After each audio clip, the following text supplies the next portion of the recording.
നമസ്കാരം, സ്പിരിച്വൽ മലയാളം ചാനലിലേക്ക് സ്വാഗതം. ഇന്ന് നമുക്ക് തമിഴ്നാട്ടിലെ കന്യാകുമാരി ജില്ലയിലെ തിരുവറ്റാറിലുള്ള മഹാപുണ്യസ്ഥാനമായ ശ്രീ ആദികേശവ പെരുമാൾ ക്ഷേത്രത്തിന്റെ ചരിത്രവും മഹത്വവും അറിയാം. ശ്രീ ആദികേശവ പെരുമാൾ ക്ഷേത്രം തമിഴ്നാട്ടിലെ കന്യാകുമാരി ജില്ലയിലെ തിരുവറ്റാറിലാണ് സ്ഥിതി ചെയ്യുന്നത്. ഇത് 108 ദിവ്യദേശങ്ങളിൽ ഒന്നായി ആരാധിക്കപ്പെടുന്ന മഹാക്ഷേത്രമാണ്.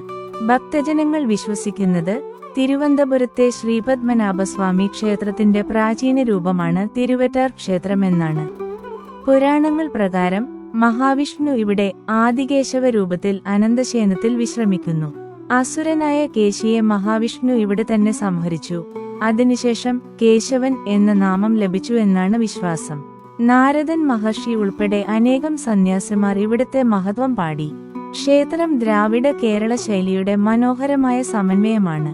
കണ്ടാൽ തന്നെ വിസ്മയം തോന്നുന്ന 22 അടി നീളമുള്ള അനന്തശയന മഹാവിഷ്ണു വിഗ്രഹം പ്രധാന സവിശേഷതയാണ്. അതുപോലെ 18-ാം നൂറ്റാണ്ടിലെ ചിത്രകലയും ശില്പകലയും ഇന്നും കണ്ണിനു വിരുന്നായി നിലകൊള്ളുന്നു. തിരുവറ്റാർ ക്ഷേത്രത്തിലെ പ്രധാന ഉത്സവം വൈകുണ്ഠ ഏകാദശിയാണ്.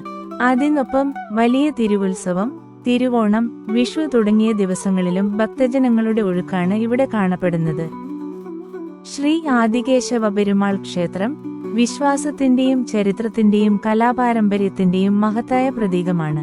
ഭക്തരുടെ ജീവിതത്തിൽ ആത്മീയശക്തിയും അനുഗ്രഹവും നിറക്കുന്ന തിരുവറ്റാർ തീർച്ചയായും സന്ദർശിക്കേണ്ട മഹാക്ഷേത്രമാണ്.